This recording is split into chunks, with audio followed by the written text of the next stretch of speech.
The grand cosmic question, why bother? Have you ever gazed up at the night sky, lost in the sheer immensity of it all? Countless stars, countless galaxies, stretching out into unimaginable distances.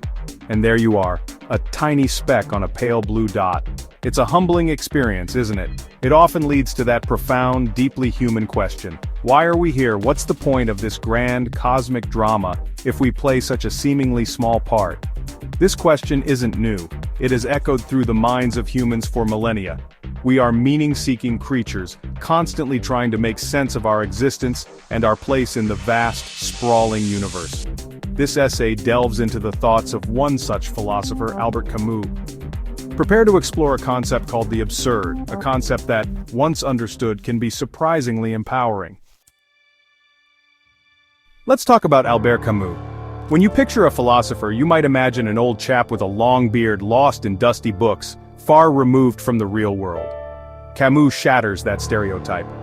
He was born in French Algeria in 1913, a man of the Mediterranean sun and sea. He was a journalist, a playwright, a novelist, an essayist, and even a goalkeeper for a university football team, not your typical ivory tower academic. He lived through some of the most turbulent times of the 20th century, including the Second World War and the Algerian War for Independence. He understood struggle, injustice, and the human condition in its rawest forms. Camus wasn't interested in offering comforting illusions or easy answers to life's big questions. He observed humanity with a keen eye.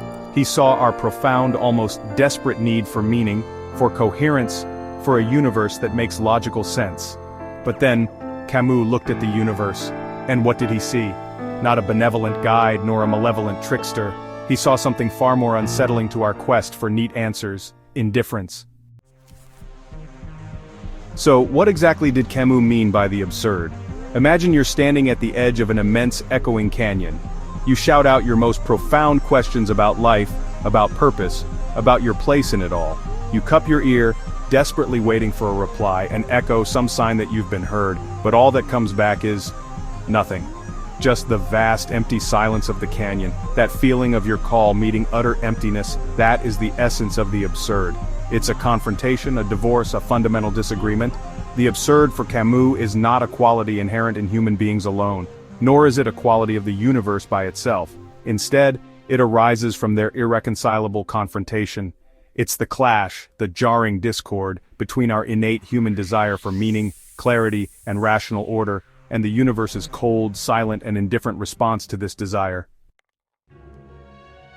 Sisyphus's Eternal Toil, a portrait of the absurd. To bring this concept of the absurd to life, to make it tangible, Camus turned to ancient Greek mythology. He retold the story of Sisyphus, a figure who became, in Camus' hands, the ultimate absurd hero. You might recall the tale. Sisyphus was a king, known for his cleverness, perhaps a bit too clever for his own good. He dared to defy the gods, to cheat death itself, and for his hubris, for his rebellion against the divine order, the gods devised a truly ingenious and terrible punishment, an eternity of utterly futile and hopeless labor. Sisyphus was condemned to push an enormous boulder up a steep hill in the underworld. With immense effort, straining every muscle, he would roll this colossal stone towards the summit. But just as he was about to reach the top, just as a fleeting moment of triumph seemed within his grasp, the boulder would, by its own weight, roll all the way back down to the bottom. And Sisyphus, knowing full well what awaited him, would have to descend the hill and begin his pointless task all over again, forever. Imagine the crushing weight of that repetition, the sheer, unadulterated meaninglessness of his toil. This, for Camus, is a powerful metaphor for the human condition lived in the shadow of the absurd. We strive, we labor, we pour our energy into our projects and ambitions. Yet so often our efforts can feel like Sisyphus's struggle.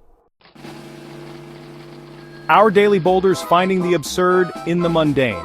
Now, you might be thinking, alright, Sisyphus and his giant rock, that's a dramatic story. But I'm not a mythical king condemned by angry gods. How does this relate to my life here in the 21st century? Well, take a moment to consider your own daily routines. The shrill cry of the alarm clock, dragging you from sleep. The morning commute, perhaps stuck in traffic, inching forward. The endless stream of emails demanding your attention. The household chores that no sooner are they done, need doing again. The cycle of work, eat, sleep, repeat. Camus' defiant roar, rebellion, freedom, and passion. So we've acknowledged the absurd. Life can feel like pushing a boulder up a hill, only for it to roll back down. The universe doesn't seem to offer a pre-packaged meaning for our existence. What now? Do we simply surrender to despair? Do we conclude that life is therefore not worth living? Albert Camus thunders a resounding no to that. His response to the absurd is not resignation or nihilism. It is something far more dynamic, far more life-affirming. It is rebellion. A profound internal uprising against the perceived meaninglessness. This isn't rebellion in the conventional sense of taking up arms or overthrowing a political regime, though Camus certainly understood those forms of struggle. The rebellion he champions in the face of the absurd is a rebellion of the human spirit. It's about looking the absurd squarely in the face, acknowledging its presence, its truth, and refusing to be crushed by it. It's about saying, yes, the universe may be silent on the matter of my ultimate purpose, but I will live nonetheless. I will create my own purpose. I will find my own value. It's a steadfast commitment to life, despite its inherent lack of imposed meaning. The happy Sisyphus crafting meaning in a meaningless universe. Let's return, one last time, to our friend Sisyphus, forever pushing his boulder. In one of the most striking and provocative lines in his essay, Camus declares, "One must imagine Sisyphus happy." Happy. How can a man condemned to an eternity of pointless, back-breaking labor possibly be happy?